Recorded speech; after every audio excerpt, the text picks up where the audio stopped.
Olá, seja bem-vindo ao podcast Catalisadores, esse que é o nosso espaço para a gente conversar sobre missão, igreja, cultura.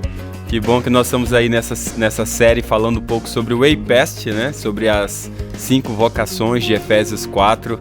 No episódio anterior a gente falou um pouco aí deu a introdução sobre o que é o Waypast, como que Jesus ele é a especificação máxima dessas vocações e quando a igreja participa dessas vocações ela chega então à plenitude de Cristo. E agora eu quero trabalhar um pouco mais nesse episódio com vocês sobre essas 5 bases do DNA ministerial da igreja, né? De como que a gente pode entender melhor cada uma das 5 vocações que a gente encontra ali em Efésios 4, tá bom? Se você perceber, os 5 dons, que é o Waypast, eles foram dados à igreja para trazer essa plena expressão da beleza de Cristo e da glória no mundo. Foi isso que a gente conversou basicamente no episódio anterior. Nós podemos definir o Waypast como a chave que conecta o povo de Deus com o seu propósito redentor também no mundo. Porque somente Cristo teve todos os dons, né? Eu já vi pessoas dizendo o seguinte, no teste que eu fiz, eu dei todos os dons. Falei assim, amigão, você deve estar mentindo, tá bom? Você fez outro teste, porque não tem como você ter os 5 dons. Exatamente por esse ponto de que a gente precisa se complementar com outras pessoas, tá? Aliás, falando em como fazer esse teste, a gente desenvolveu esse teste aqui no Brasil, tá bom?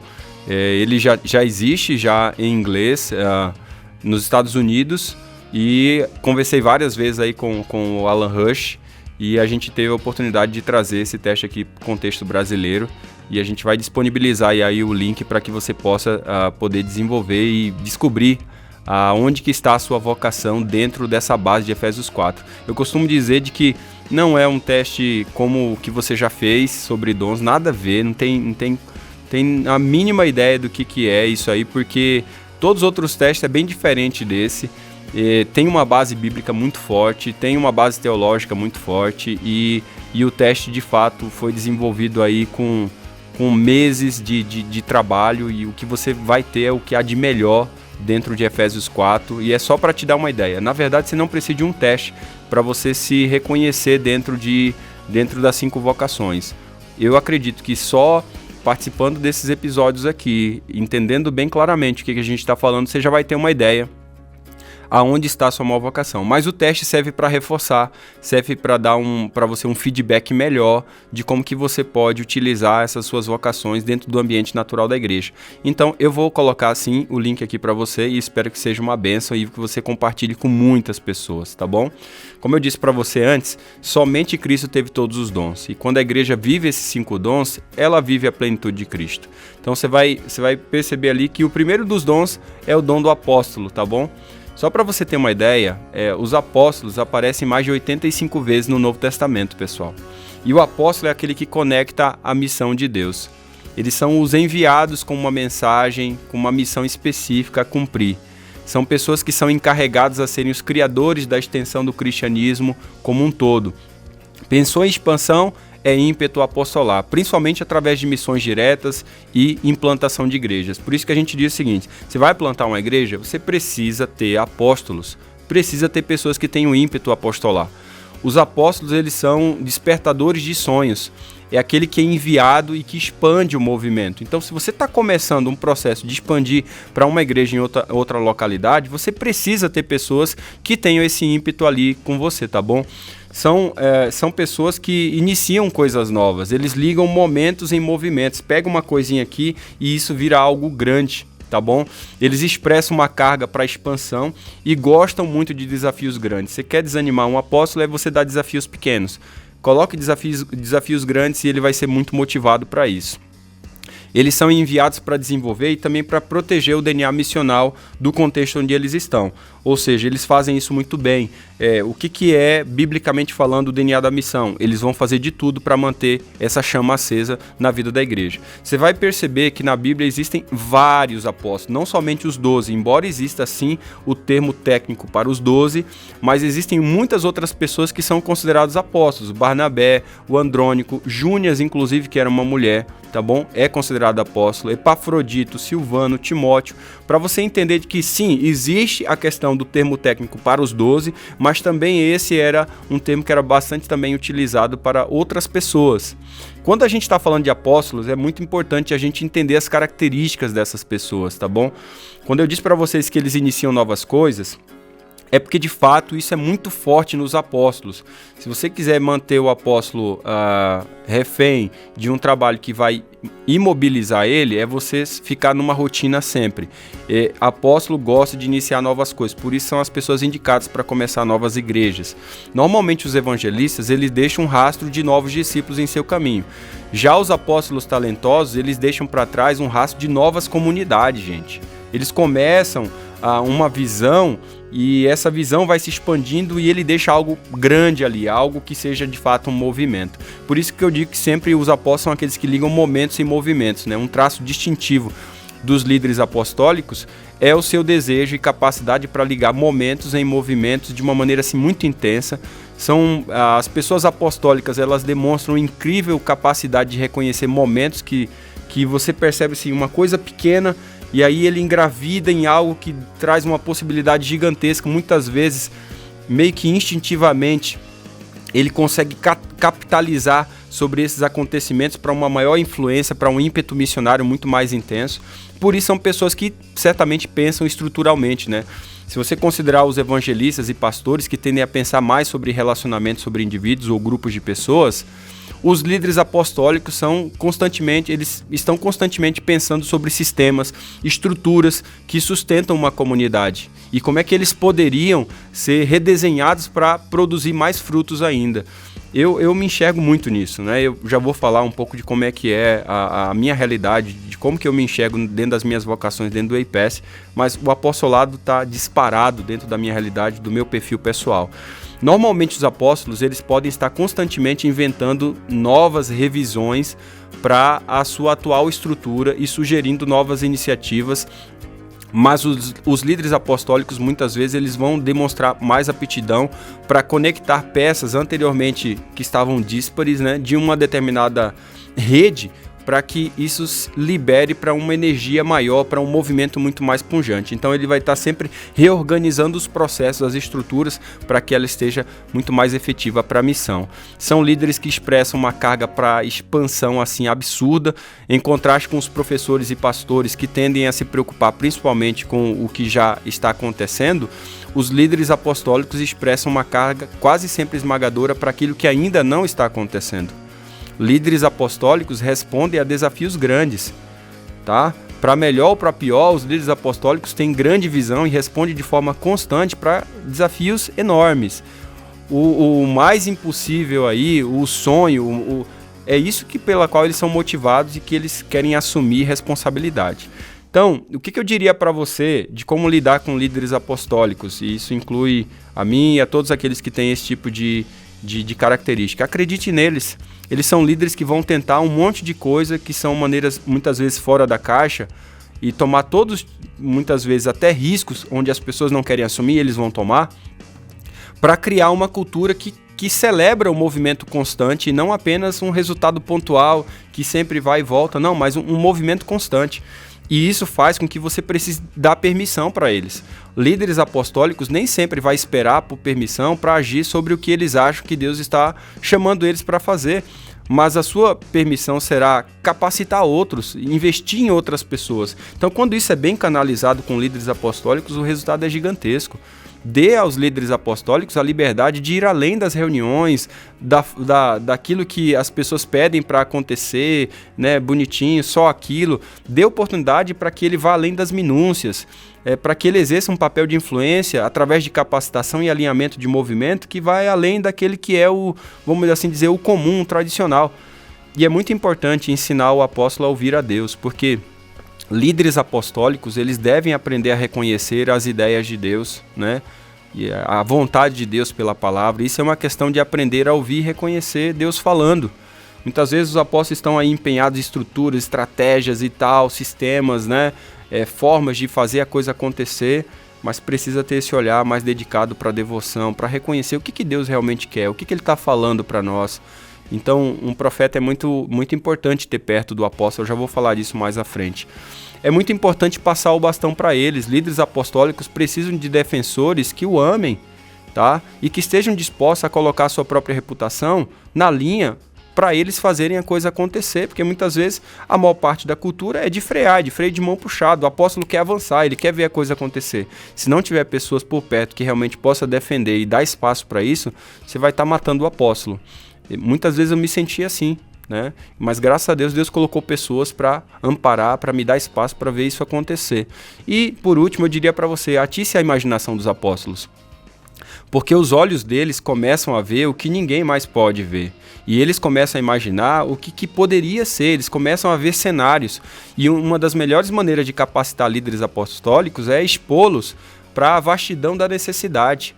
É dar a eles experiência que desperte a imaginação, levá-los à oração ao mesmo tempo, de forma que eles possam andar no bairro carente, né, no bairro rico de toda a cidade, e em oração perceber as diversas oportunidades e ameaças que tem ali para fazer a coisa acontecer.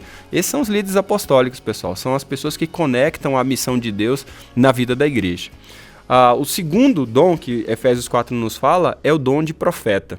Tá? Só para você ter ideia, o dom de profeta aparece mais de 150 vezes no Novo Testamento. Nós não estamos falando aqui, é bem importante eu ressaltar, nós não estamos falando aqui do profeta canônico, tá, pessoal? Ou aquele que recebe inspiração especial, mas nós estamos falando do Navi, do mensageiro, daquele que é um representante de Deus e que chama o povo de volta para a aliança. Na Bíblia você vai encontrar muitas pessoas que não escreveram nada, mas foram porta-vozes, tá bom? É desse ímpeto que nós estamos falando. Então, ao invés de você simplesmente dizer assim, eu sou um profeta, eu gostaria que você pensasse que você tem o ímpeto do profeta, tá bom? Devido às incompreensões que muitas vezes se tem a respeito dessa palavra, principalmente dentro do contexto adventista, tá bom? Então, quando a gente está falando do profeta aqui, nós estamos falando do Navi, do mensageiro, aquele que tem o ímpeto do profeta de chamar o povo de volta para a aliança. E normalmente o profeta, esse que tem o ímpeto do profeta, ele está conectado ao coração de Deus. E eles são chamados a manter a fidelidade ao Senhor entre o povo de Deus. Então, tudo que envolve manter fidelidade a Deus, essa devoção, essa consagração, guardião da relação da aliança, é o ímpeto do profeta. Normalmente são pessoas que provocam reformas e desafiam o status quo. Se existe uma coisa que machuca o profeta, é injustiça, né? Então, profetas são sintonizados à voz de Deus e são aqueles que perguntam e buscam a qualidade e a fidelidade no ministério. Eles ensinam a guardar todas as coisas. São pessoas que vão buscar uma justiça social muito intensa, uma justiça, fazer aquilo que é certo pelo que é certo, independentemente das consequências.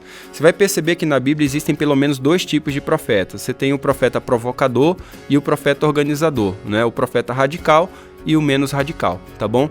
Os profetas provocadores ou radicais são aqueles que são chamados a quebrar pressupostos ímpios e se separam de presunçosa satisfação da forma como as coisas são. Então são pessoas que vão chegando mesmo. Normalmente eles lançam uma visão geral de uma maneira nova, melhor para ser executada, mas eles geralmente não são capazes de projetar um sistema melhor. Por isso também precisam do apóstolo, tá bom?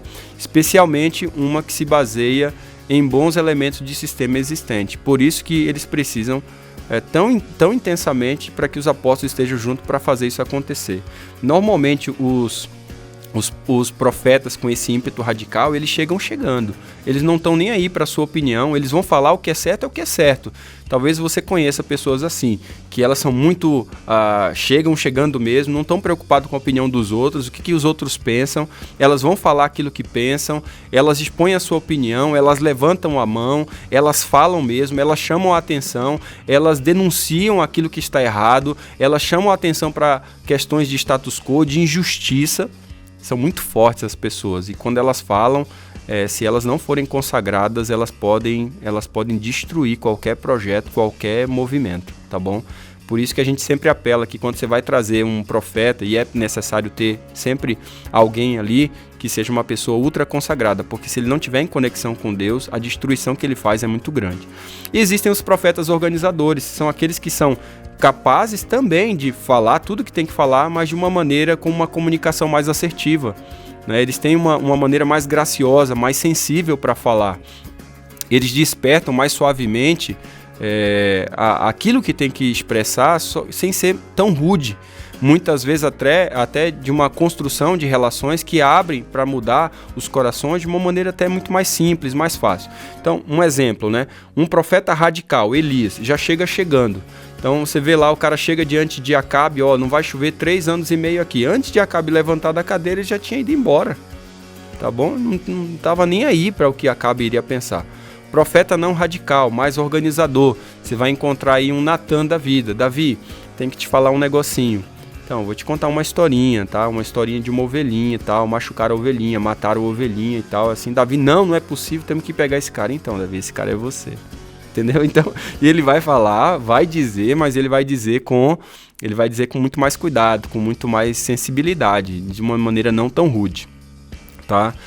Para você ter uma ideia, no Brasil, a gente tem... Quando eu faço o teste, seja com pastores ou com membros, o que a gente menos tem é o ímpeto do profeta. Por que será, né? Nós temos muito no Brasil essa cultura do que manda quem pode, obedece quem tem juízo, e isso faz com que as pessoas não tenham liberdade, segurança para expressar as suas ideias sem levar para o lado pessoal. No Brasil é incrível como as pessoas, qualquer ideia, no Brasil não, na América Latina inteira, qualquer ideia que você coloque, as pessoas levam para o lado pessoal, porque eles não conseguem fazer a diferenciação entre a questão profissional, entre uma questão de ideia, com uma questão pessoal, uma questão íntima. Você vai encontrar muito mais claramente isso no contexto do norte, né? América do Norte, Europa, onde as pessoas conseguem fazer essa diferenciação com muito mais clareza. Na América do Sul, nem sempre. E muitas vezes lidar com um apóstolo na América do Sul parece alguém que é rebelde, parece alguém que não quer contribuir, é o do contra. Na verdade, não. Se você não tem um profeta, você está perdendo e muito na sua equipe, porque você nunca vai ter alguém que vai realmente chamar a atenção para essa fidelidade à aliança, alguém que vai chamar a atenção se a gente estiver indo para um caminho errado. Então, muitas vezes, porque é o chefe, está vindo que está todo mundo indo para o buraco, mas ninguém tem coragem de falar, porque senão vai machucar, o que ele vai achar de mim, vai me colocar como uma pessoa crica e assim por diante. Então a gente não fala, vê a desgraça acontecendo, porque falta pessoas com ímpeto do profeta. Se você tiver algumas dessas, por favor, agradeça a Deus, ela é muito importante, não somente para o processo do plantio, mas para qualquer projeto que se desenvolve na vida da igreja. Depois você vai encontrar os evangelistas, né? Evangelistas, gente, são contadores de histórias, é aquele que reúne, que recruta, tá bom? Eles gastam mais tempo com pessoas que não seguem a Jesus, eles adoram compartilhar o evangelho e parece fazer isso de maneira muito natural. Eles incentivam regularmente outros crentes a testemunhar, eles não são motivados para executarem programas dentro da igreja. Muitas vezes são críticos a grupos que não são amigáveis a não cristãos. Sabe quando o evangelista traz um monte de gente que não é membro ainda da igreja, e a igreja, esse pessoal sujo aqui, vai machucar os bancos, não sei o que, vai sujar, que povo estranho que tá aqui com a gente. Evangelista fica louco. Eu também fico louco, tá, pessoal? Porque isso é uma contradição a respeito do que significa ser igreja. Mas infelizmente isso acontece em muitas congregações que perderam a noção de serem participantes da missão de Deus, que são verdadeiros clubes deles mesmos. Então, na verdade, os evangelistas, eles gostam de participar e realizar treinamentos para alcançar pessoas, porque o negócio dele é o não crente, é ter amizade com o não crente, é ter amizade com pessoas que não são da igreja, se conectar com elas, desenvolver amizade e discipulá-las. Você vai encontrar muito claramente isso em Paulo, tá? Depois você vai ter os pastores, né? Os pastores, ao contrário, eles estão conectados ao povo de Deus. Eles são chamados para nutrir, desenvolver relacionamentos, né, espiritualmente saudáveis dentro do corpo de Cristo.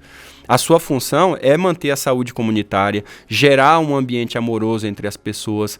Pastores normalmente exercem o dom da unidade contagiosa, são curadores de alma, são aqueles que protegem, que fornecem o DNA da união da igreja, se preocupam com as pessoas, têm um cuidado com a comunidade de fé, valorizam relações transformadoras e cria esse amor, né, dentro de espaços de hospitalidade de uns para com os outros. Isso é o pastor, você vai encontrar isso em Pedro, depois de transformado por Cristo, né?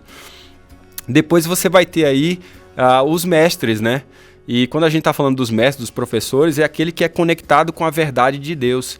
Eles são mediadores da sabedoria, da compreensão dos mistérios de Deus na palavra. Eles trazem uma compreensão mais abrangente da revelação legada à igreja. Eles são doadores de luz, né? para dentro do corpo de Cristo, são aqueles que compreendem melhor, explicam melhor, treinam outros, eles têm mais didática, né? São pessoas que realmente têm esse dom de poder trazer mais clareza do evangelho de uma maneira muito simples. Né? Quando eu olho para mim mesmo, por exemplo, né, eu sou alguém que tem um ímpeto completamente para fora. Eu sou muito forte, o meu primeiro é apostolado, o meu segundo é evangelista e o meu terceiro é profeta.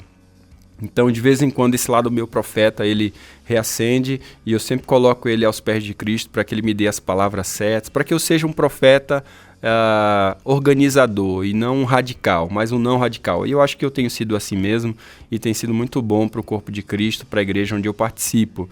Mas o meu ímpeto inicial é apostolado, o meu negócio é para fora. E Deus me deu o privilégio de poder estar fazendo o que eu fui vocacionado para ser, a minha vida, o propósito de Deus na minha vida, que é expandir o movimento, proteger o DNA da missão, criar estruturas, sistemas. Por isso a gente está envolvido com plantador, com vintage, exatamente para dar essas características de projetar uma missão, principalmente para fora. E eu gosto muito dessa visão que é de se conectar com pessoas, discipular pessoas que têm muito do evangelista. Então, esses são o meu foco. Perceba que o meu ministério, ele quase que, na sua maioria, ele está projetado para fora, enquanto que se fosse um ministério mais pastoral e de ensino, seria para dentro. Muita gente disse assim, poxa Alex, mas você ensina bacana, mas eu particularmente não me enxergo estando numa sala de aula o tempo todo, eu não me enxergo. Eu faço isso, pode ser que faça legal, mas eu não me enxergo ali. Entendeu? Então eu não consigo ver o meu ministério dedicado somente na sala de aula. Embora eu tenha oportunidade como evangelista de se conectar com pessoas, você vai perceber que quando eu converso, quando eu dialogo, quando eu faço uma palestra, ele é muito mais dialogal do que, na verdade, um tiro de uma apresentação completamente formal. Porque é o meu estilo, é mais informal mesmo, que tem muito a ver com esse lado do evangelista. Cara, quando você conhece isso na sua vida, isso te alivia tanto, né? O meu último é pastor, para você ter uma ideia. Pessoal, eu não sou pastor. E para muitos isso pode ser um choque, né? Mas o que você vai encontrar em Efésios 4 é que se você não é pastor, isso não te desqualifica para o ministério, porque você pode ter o ímpeto apostolado, de evangelista, de professor, né?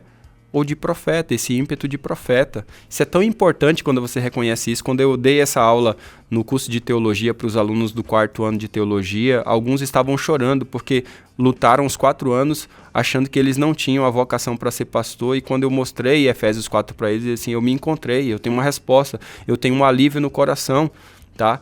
E isso é muito importante, porque embora eu reconheça que o meu último é pastor, não quer dizer que eu não vá fazer visita, que eu não vou pastorear o povo, não. É que o meu olho não brilha tanto aqui. Isso não significa que eu não vou fazer, mas o meu olho brilha mais lá, em expandir, plantar a igreja, fazer a coisa acontecer. É lá que o meu olho brilha mais. E o que eu tenho que fazer é me cercar de pessoas que são fortes nessas outras áreas, para a gente ter uma equipe completa, uma equipe que corresponde a essa maturidade, à plenitude de Cristo, tá bom? Isso nos ajuda a compreender melhor essa descrição que eu fiz dos 5 dons, quando você entende essa realidade. Então, o que eu vou falar agora, por exemplo, para você, vai te ajudar muito você compreender onde você está. Por exemplo, qual é a vocação de cada um? A vocação do apóstolo é ser um guardião do DNA missional. Normalmente ele é pioneiro, ele é empreendedor, ele é um arquiteto de projetos, daquilo que é o futuro da igreja, tá bom? Já o profeta, ele é um guardião do pacto.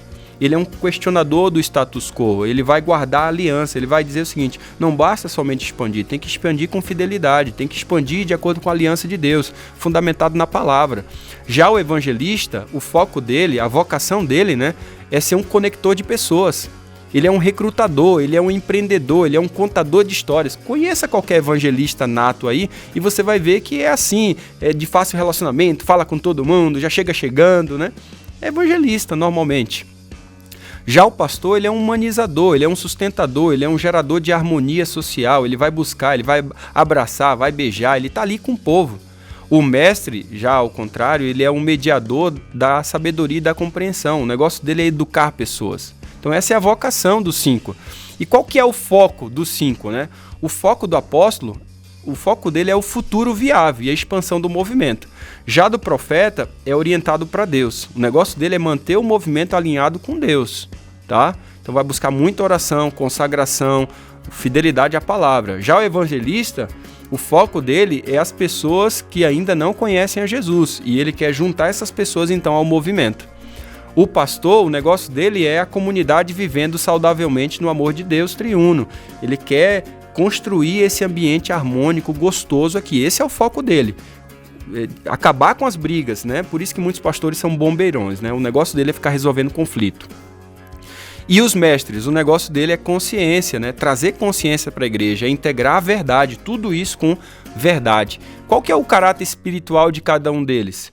Normalmente o apóstolo é uma pessoa super aventureira, tá bom? Futurista. O negócio dele é afinidade por sistemas, com uma ênfase no risco, né? De ver a coisa acontecendo. Então, precisa ter outras pessoas por perto para poder dosar isso aí, é muito importante. E eu sempre procuro essas pessoas diante dos riscos que a gente vai correr, diante das coisas que a gente vai projetar. Ter pessoas que colocam também o pé no chão, é muito importante isso. Você tem o profeta, onde o caráter espiritual dele é mais no transcendental, é mais no existencial. Ele tem uma forte intuição do que é certo, do que é errado, vai enfatizar a integridade, a obediência, né? O negócio dele é essa questão da espiritualidade, do mistério, tá bom? Já o evangelista é relacionamento, a vida dele é a vida comum, com ênfase na sociabilidade, brincadeira, celebração. Já o pastor vai estar nutrindo, né? vai criar esse senso comum, ênfase na cura, na integridade, na comunidade. E o mestre é o intelectual, ele é o filosófico, né? Com ênfase para curiosidades, para aprendizado, para conhecimento, para o intelecto. Você vai perceber também que o estilo de liderança de cada um é diferente. O apóstolo, ele é mais decisivo, ele é designer, exatamente como eu me enxergo, bem mais designer, focado, estratégico. Profeta, ele já é um pouco mais demonstrativo, ele é motivacional, ele vai falar sobre essa relação com Cristo. O evangelista não, é persuasivo, ele é motivacional, por isso que não tem evangelista que não faz apelo, ele vai fazer apelo, é evangelista, tá bom? Já o pastor é mais inclusivo, colaborativo, e o mestre mais prescritivo, mais analítico, tá bom? Quais são as preocupações quando cada um tem que tomar decisões? O apóstolo, a pergunta que ele vai fazer é o seguinte: isso aí vai ajudar a aumentar a nossa capacidade para a missão? Tudo que a gente está fazendo aí vai aumentar a capacidade para a missão? A igreja vai se tornar mais missionária? A igreja vai expandir mais? O profeta vai perguntar assim: isso aí vai nos ajudar a incorporar a fidelidade a Deus? O povo vai estar mais consagrado? O povo vai vivenciar realidades que sejam de uma vida mais intensa de ligação com o Pai? O evangelista já vai fazer outra pergunta: isso aí vai nos ajudar a trazer mais pessoas para um ponto de conversão? Vai ter mais batismo? Vai dar batismo isso aí? É essa a pergunta do evangelista. E não há nada de errado com isso, tá, pessoal? Pelo contrário, a gente deveria reforçar isso no evangelista. Já o pastor, como é que isso afeta a organização, né? E como é que as pessoas estarão vivendo em comunidade aqui? Isso aí vai trazer desarmonia? Vai dar muito fight? Como é que é? O pastor está preocupado em manter a comunidade unida. Já o mestre, a pergunta dele é: como é que esta linha está atualizada com a teologia e com as escrituras dentro da base daquilo que é a crença adventista, daquilo que é a crença no evangelho, tá bom? Então ele vai estar preocupado. Isso aí tem uma doutrina pura, clara aí?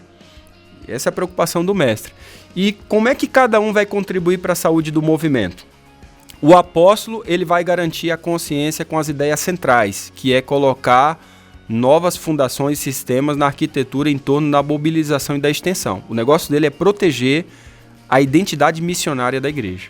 O profeta, ele vai estar ancorado, vai ancorar basicamente o movimento de Deus em valores. Quais são os valores que a gente tem que respeitar? E isso vai fornecer feedbacks críticos para constante realinhamento. Muito importante isso, pessoal, muito importante.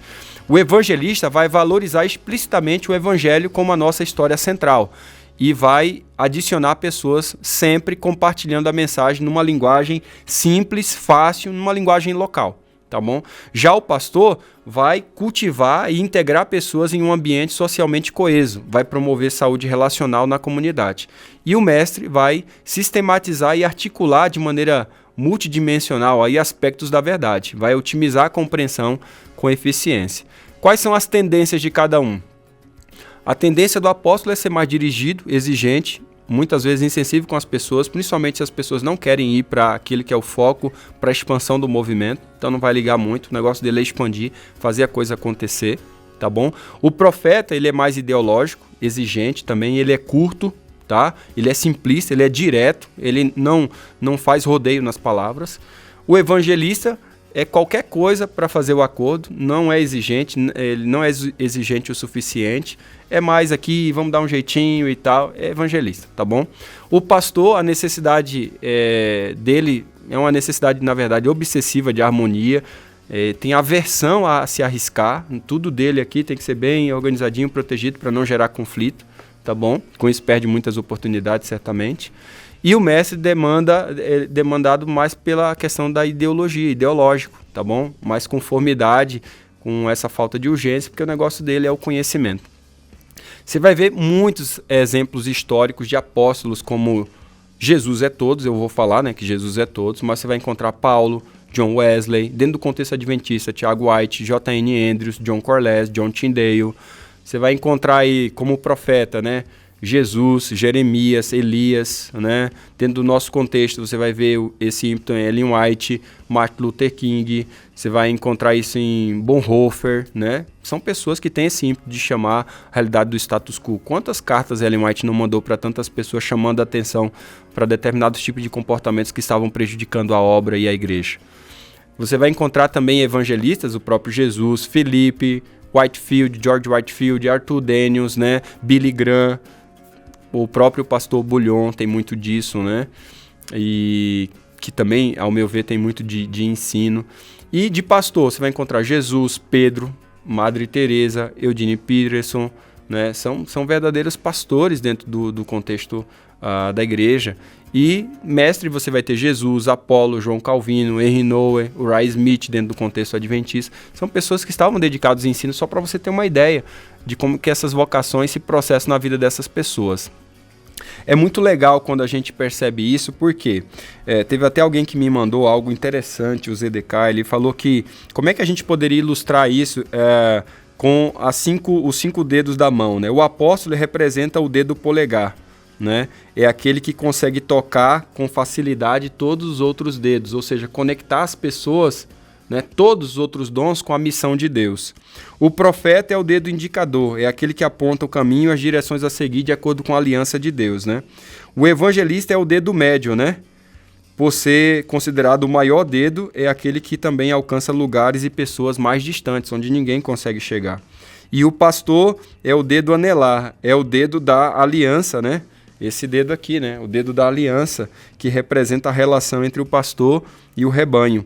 E o último aqui, o dedo mínimo, é o mestre, porque geralmente é o dedo usado para tirar a sujeira do ouvido, né? O mestre deve ensinar com autoridade para trazer o entendimento das pessoas, né? Eu acho muito interessante quando a gente trabalha essa realidade, quando 5 ministérios em unidade, eles constroem e edificam a igreja, né? O apóstolo ensina a ler a planta, né? Ao implantar igrejas, levanta os construtores. O profeta encoraja e alinha os construtores, indicando a direção. O evangelista vai em busca das pedras, né, alcançam vidas. O pastor tem aliança, cuida das pedras para encaixá-las no seu devido lugar. E o mestre trabalha nas pedras para se tornar firme e profunda, cuidando então dessa raiz. É fantástico quando a gente olha e analisa os 5 dons dessa perspectiva de Efésios 4, porque demonstra diferentes facetas do ministério do próprio Cristo, né? Somente Jesus, gente, cumpriu todos os papéis de Efésios 4:11. Por isso, como os 5 dons, quando todos funcionam juntos, isso nos dá uma imagem totalmente dimensional da plenitude de Cristo.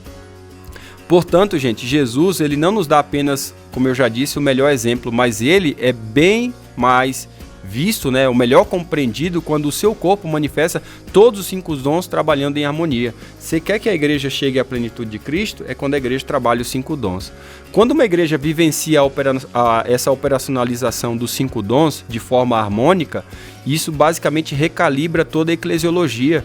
De forma geral, a atenção tem sido dirigida em grande parte para um modelo muito mais pastor-mestre, né, que é o foco interno para dentro, dispensando os outros tipos de ministérios missionários, que são os apóstolos, profetas e evangelistas. A gente fala pouco desses que são com ímpeto para fora. Só que você vai perceber que na descrição dos dons existe aqui um balanceamento que tem a maioria para fora e uma minoria para dentro. Não é só para fora, mas não é só para dentro. Você tem um balanceamento e isso confere esse ímpeto para fora da igreja, mas também interno, porque se você tivesse também só para fora, você não tem quem mantém, quem pastoreia a igreja, quem dá profundidade. Mas se você tiver só para dentro, você também perde o ímpeto missionário, você perde o engajamento comunitário, você perde o contato de discipulado lá fora. Então é por isso que o WayPast dá esse balanceamento claro para a vida da igreja. Quando você olha a descrição dos dons, a gente percebe que os 3 primeiros têm essa orientação para fora e os 2 últimos para dentro. E esse balanceamento é responsável para que a igreja cumpra a sua vocação missional e encarnacional de forma completa, pessoal.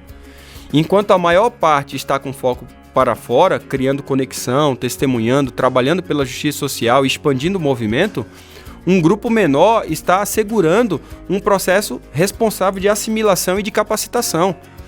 O que aconteceria se nós tivéssemos uma igreja disfuncional que não está vivendo de acordo com os cinco dons, ou sem essa plenitude? Observe, você pode ter uma igreja, por exemplo, disfuncional, que normalmente igrejas que são por exemplo, baixa em ensino, baixa em apostolado e baixa em evangelismo, mas ela é alta em profeta e mediana em pastoreio. Como é que a gente pintaria uma igreja assim, se fosse olhar dentro de um quadro, né? Se parece muito com segmentos pentecostais ou neopentecostais, onde a ênfase no trabalho do Espírito Santo é maior e o empenho com classes mais vulneráveis é prioridade. Aí você vai ter baixo ensino, baixo apostolado e baixo evangelismo, mas muito forte profeta e mediano pastoreio aí. Outra coisa é quando você tem igrejas que são fortes em pastoreio, muito forte em pastoreio e ensino, mas é baixo em apostolado, profeta ali, né? Baixo em apostolado e profeta e médio em evangelismo, que tendem a se parecer com as igrejas protestantes históricas, que super enfatizam o contexto interno.